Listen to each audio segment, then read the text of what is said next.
हत्या से 3 दिन पहले अपने घर के आगे खड्डा खुदवाया जाता है और दुनिया भर की अत्तर की शीशियां मंगवाई जाती है।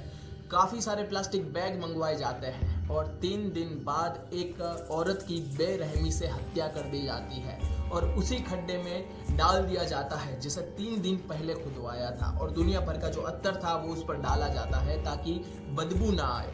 दोस्तों, एक ऐसा हत्याकांड जिसे सुनेंगे आप तो आपके रोंगटे खड़े हो जाएंगे।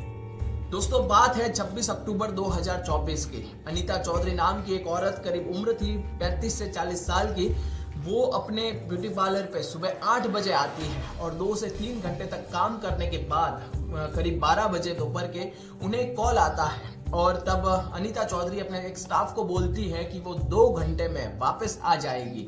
तो दोस्तों, इतना बोलकर अनीता चौधरी अपने ब्यूटी पार्लर से निकल जाती है और एक ऑटो रिक्शा में बैठती है और उसके बाद अनीता चौधरी गायब हो जाती है।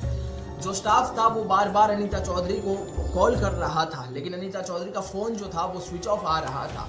शाम को करीब 4 बजे थे दोपहर के, स्टाफ जो है वो अपने अनीता चौधरी के हस्बैंड को कॉल लगाता है और कहता है कि अनीता चौधरी करीब 4 से 5 घंटे हो गए वो ब्यूटी पार्लर से निकली थी लेकिन अभी तक वापस नहीं आई है और उनका फ़ोन स्विच ऑफ आ रहा है।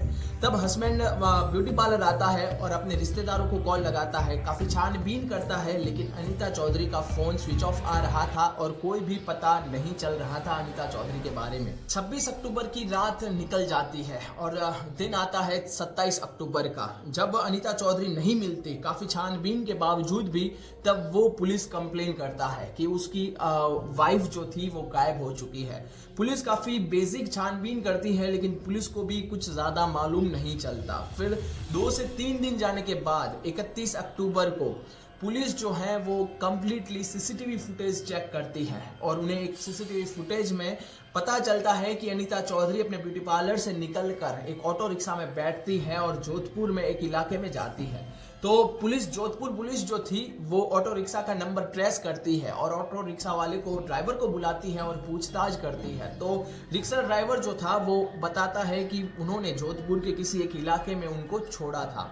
तब पता लगाया जाता है कि इन इलाके में अनीता चौधरी का कोई रिश्तेदार रहता है कि नहीं। तब उसके हस्बैंड ने बताया कि जस्ट ब्यूटी पार्लर के आगे एक ड्राई क्लीन वाले की दुकान है जो 20 साल पुरानी दुकान थी, 15 से 20 साल, और वहाँ पर काम करता था गुलाबुद्दीन नाम का एक शख्स जो मुसलमान था। तो उन जो गुलाबुद्दीन था उसका जो घर था वो उसी इलाके में था जिस इलाके में अनीता चौधरी उतरी थी। तो दोस्तों, पुलिस जो थी वो गुलाबुद्दीन के घर पे जाती है और पूछताछ करती है। गुलाबुद्दीन जो था वो घर से गायब था। गुलाबुद्दीन की वाइफ जो थी वो वहाँ पे मौजूद थी। तो गुलाबुद्दीन की वाइफ से पूछताछ करी जाती है। पुलिस काफ़ी पूछताछ करती है। गुलाबुद्दीन की वाइफ झूठ बोलती है कि गुलाबुद्दीन दिवाली के वैकेशन पर गया है। तो लेकिन पुलिस जो थी वो उनको गुलाबुद्दीन की वाइफ पर डाउट आ जाता है। तो पुलिस काफ़ी डीपली सर्च करती है, डीपली पूछताछ करती है। तब गुलाबुद्दीन की वाइफ जो थी वो डर जाती है और पुलिस को एक ऐसी बात बताती है जिससे पुलिस शॉक में पड़ जाती है। अनीता चौधरी का जो हस्बैंड था वो भी घबरा जाता है। ऐसी वो एक बात बताती है, वो कहती है कि आप जिस अनीता चौधरी को ढूंढ रहे हैं वो कहीं और नहीं बल्कि उनके घर के आगे एक खड्डा कर रखा था, एक खड्डा था, उसमें अनीता चौधरी दफन है। जब पुलिस को ये बात माननी नहीं आई, उन्हें लगा कि ये मजाक कर रही है, लेकिन जब पुलिस बाहर आई और एक खड्डा खोदा गया और जब देखा 10 फीट गहराई में, जब पुलिस ने देखा तो 6 बड़े बड़े काले कलर के प्लास्टिक बैग मौजूद थे और उनमें से काफ़ी सारे कपड़े भी मिले थे। अनीता चौधरी का हस्बैंड जो था वो पहचान चुका था कि ये कपड़े तो अनीता चौधरी के हैं। फिर उन प्लास्टिक बैग को जब खोला जाता है तब एक डरावनी चीज़ सामने आती है। अनीता चौधरी का सर एक प्लास्टिक बैग में था, एक प्लास्टिक बैग में उसके हाथ पैर थे, पूरी जो डेड बॉडी थी वो कटे हुए पीस में मिली थी। 6 अलग अलग प्लास्टिक बैग में अनीता चौधरी की जो डेड बॉडी थी वो पाई गई थी। दोस्तों, ये किसने किया था? ये उसी गुलाबुद्दीन ने किया था जिसकी दुकान अनीता चौधरी के एग्जैक्ट सामने थी। उसके तुरंत बाद जोधपुर पुलिस ने गुलाबुद्दीन की वाइफ को अरेस्ट कर लिया था और आखिरकार इस पूरी वारदात कैसे हुई, कैसे अनीता चौधरी को मारा गया और कैसे उनके घर पे बुलाया गया और क्या रीजन था मारने का, ये सारा जो रीजन था वो उसकी वाइफ ने बता दिया था। तो चलो मैं आपको बताता हूँ आखिरकार क्यों ये वारदात हुई और कैसे ये वारदात करी गई। दोस्तों बात है 23 अक्टूबर 2024 की, जिस 26 अक्टूबर को अनीता चौधरी गायब हुई थी, लेकिन 23 अक्टूबर की बात करें तो ये जो गुलाबुद्दीन था, ये अनीता चौधरी जो थी उनकी दुकान के जस्ट आगे इसकी दुकान थी, ड्राई क्लीन की। अनीता चौधरी की ब्यूटी पार्लर की दुकान थी। तो दोनों के जो रिश्ते थे वो 15 से 20 साल पुराने रिश्ते थे। दोनों एक दूसरे को भाई बहन मानते थे। अनीता चौधरी जो थी वो गुलाबुद्दीन को अपना भाई मानती थी। गुलाबुद्दीन 23 अक्टूबर को अपने घर पे दिन दहाड़े एक जीसीबी बुलवाता है और अपने घर के आगे एक गहरा 10 फीट गहरा खड्डा खुदवाता है। दोस्तों उसने ये चोरी चुपके नहीं किया था, दिन दहाड़े जीसीबी बुलवाई, खड्डा खुदवाया। फिर भी लोगों ने कोई प्रश्न नहीं किया क्योंकि दिन दहाड़े ये काम चल रहा था। दोस्तों 3 दिन तक ये जो खड्डा खुदवा कर रखा और 26 अक्टूबर को अनीता चौधरी अपने ब्यूटी पार्लर से गायब हो जाती है और फिर उनकी लाश इधर मिलती है। ये क्यों किया गुलाबुद्दीन ने?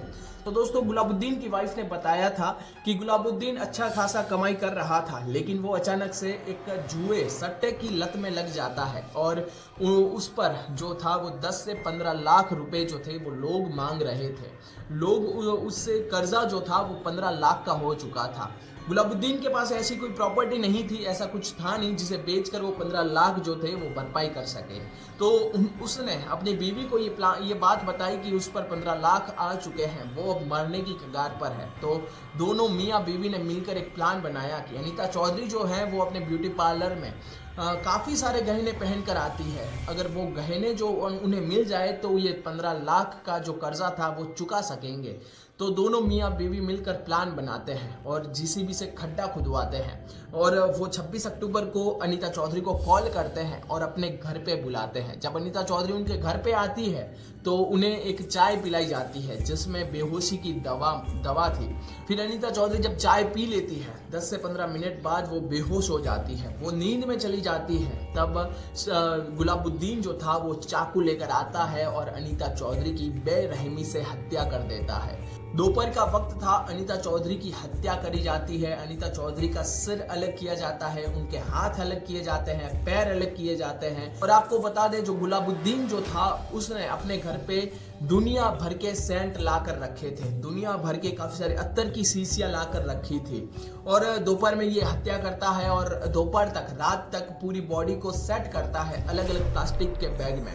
दोस्तों 6 ऐसे बड़े बड़े प्लास्टिक के बैग बनाता है गुलाबुद्दीन और रात का इंतजार करता है। जब रात हो जाती है तब गुलाबुद्दीन उन्हीं प्लास्टिक बैग को उस गड्ढे में फेंक देता है और उसके ऊपर दुनिया भर का जो सेंट वो लेकर आया था वो उन पर छिटक देता है ताकि दुर्गंध ना आए, बदबू ना आए। उसके बाद दोस्तों वो खड्डे को पैक कर लेता है और उसके बाद 2 दिन तक वो घर पे रुकता है। लेकिन जब उसको पता चलता है कि ये खबर जो है वो बाहर फैल गई है, पुलिस ने छानबीन चालू कर दी है, तो उसके बाद गुलाबुद्दीन वहां से फरार हो जाता है। और ये जो घटना है क्यों करी गई, क्यों अनीता चौधरी को मारा गया, तो दोस्तों गहनों के लिए अनीता चौधरी को मारा गया था। केवल 10 से 15 लाख रुपए के लिए एक भाई बहन के रिश्ते को खत्म कर दिया गया।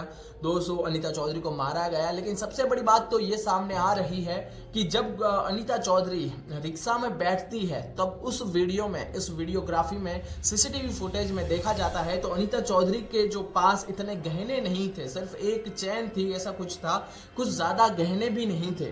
तो आखिरकार अनीता चौधरी ने गहने नहीं पहने थे तो फिर क्यों अनीता चौधरी को मारा गया, आखिरकार क्या रीजन था? ऐसा भी हो सकता है शायद रीजन कुछ और हो और अपनी बीवी को कुछ और बताया हो, ऐसा भी कुछ हो सकता है।